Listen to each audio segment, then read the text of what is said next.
want nobody getting anywhere near them, and that's what killed WCW. WCW had a legitimate chance to put WWE out of business, because in the late 90s they were becoming the top brand. Unfortunately, they had brought over a lot of the WWE guys that they made famous but were getting towards the end of their career. Now, they had a pool of about 10 WWE veterans in their pool that still drew good fans and good figures, but these guys were only interested in lining their own pockets. They weren't interested in putting new talent over. So when people got bored of seeing the same guys around the main event picture, they hadn't built up any talent below them, so the product got stale and people switched back to WWE. So that a lot of wrestlers just did it for themselves. There are wrestlers that are in it to help the wrestling promotion and to leave something to the wrestling industry for when they grow up. So when they're 60, 70, there's still a wrestling industry there to say that they were a great guy in that industry. Guys like Terry Funk are famous for putting people over and helping smaller promotions. He should have retired 10 years ago, but he loves wrestling so much that he kept coming back to help ECW when they were a small promotion to get higher up the card, and that he'd help other wrestlers improve their game. Now, Triple H is one of the so-called veterans at the moment in WWE. He's been there for, what, 12, 13 years now, been in the wrestling business for 20 years now. And he's a weird kettle of fish. He'll put over some guys, but he won't. There's some guys that he won't put over. He's a great wrestler, nobody can deny him his legacy.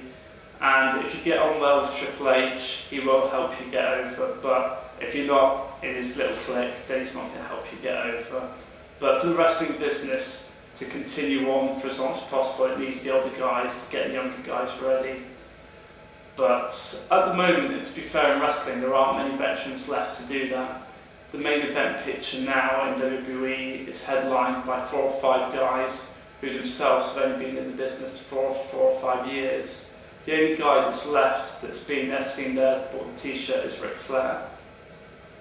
And now, unfortunately, this year they booked him in an angle which every match he could retire if he loses. And that's the stipulation: if he loses a match, he has to retire.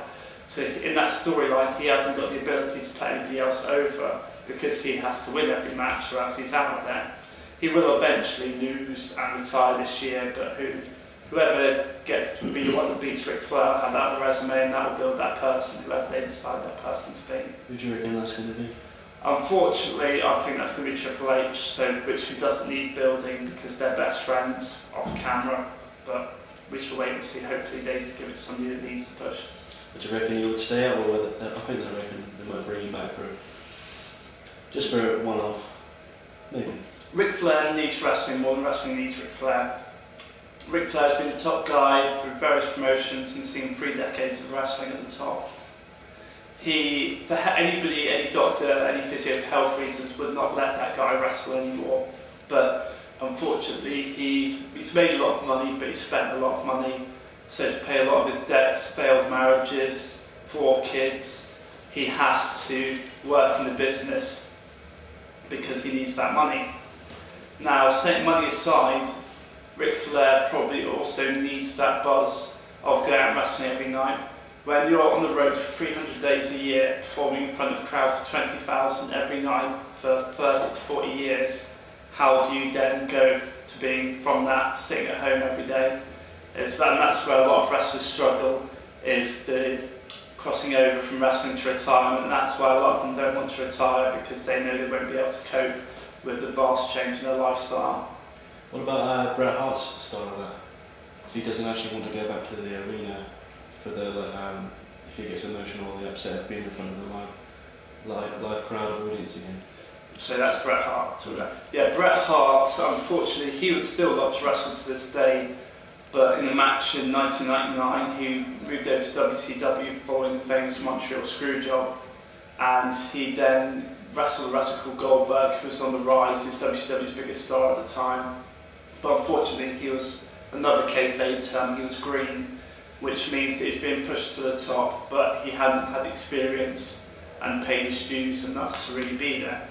So he didn't have the techniques and the abilities to look after Bret in that match.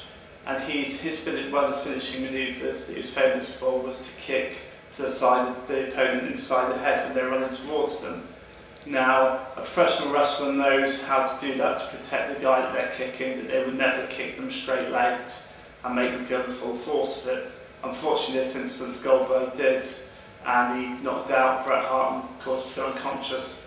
This unfortunately led to a bad spiral of events for Bret, where he suffered 2 strokes in 3 years because of that, and that he's lost a lot of his mobility and, to use another term, mental faculties upstairs, and that he doesn't know now because of his strokes weakened him so much that he has a lot of problems with his emotions because of it, and he doesn't know whether going in front of 20,000 fans, how that will set off his emotions, whether he'll be able to cope with it.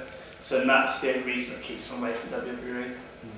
There's a difference from being a wrestler to like a footballer, which Goldberg was, yeah. So the American footballer going into the business. And that's a lot of guys do cross over from American football into wrestling, because in American football you have to have a good physique to do well in that sport, and unfortunately every year there are more people trying to be professional through the college system than there are spots for professional footballers. So a lot of them do end up after a few seasons in the NFL moving across to wrestling. So unfortunately then they've got a bit of a name for NFL, people know who they are, so they're rushed through the wrestling training in 1 or 2 years and then sent into a ring. But the professional wrestlers that didn't come over from American football, they may have trained 5 to 10 years before they even stepped foot in a proper match, and they've paid their dues. Whether this guy, you can't become a professional wrestler in 2 years, it's impossible. The only person who has managed this is Kurt Angle. But luckily he was an amateur, well, the best amateur wrestler before he came into wrestling, and he won the Olympic gold medal, and he managed to make that transition within 2 years of training. But that is a one-off story. I've never heard of anybody being able to do that like he did. So I remember when The Rock or Dwayne Johnson and Kurt Angle first came over, they were originally put over as baby faces, weren't they? But the crowd they didn't want that. They didn't want the good guy, as usually did they? They wanted something else different. In the olden era of wrestling, you used to be able to say, you're a good guy, or what we know against another kayfabe term, a face. And you go out with the fans, you do certain things in the match, you'd have like a nice poppy entrance music, you'd do a lot of cheering, a lot of slapping the hands of the fans, and you always want to get them involved in your matches. And if you did these traits of what people consider to be a good guy, people would cheer for you. If you were a heel, which is a kayfabe term for bad guy, you would cheat, you wouldn't shake hands with any of the fans, and you'd be a rule breaker, and that if you did those 2 things, the fans would cheer for you, boo for you. Now the wrestling fans have smartened up on the whole, and they don't like being told, right, this guy's a good guy and this guy's a bad guy. They want to be able to have the choice to decide whether they like or don't like somebody. So in Kurt Angle and The Rock's case, Rock in particular was pushed very hard as a good guy, but unfortunately he had no real character when he first started wrestling. He had some dodgy outfit on, and called Rocky Maivia, some nice poppy entrance music, and nobody was interested in him because he had no substance to his character.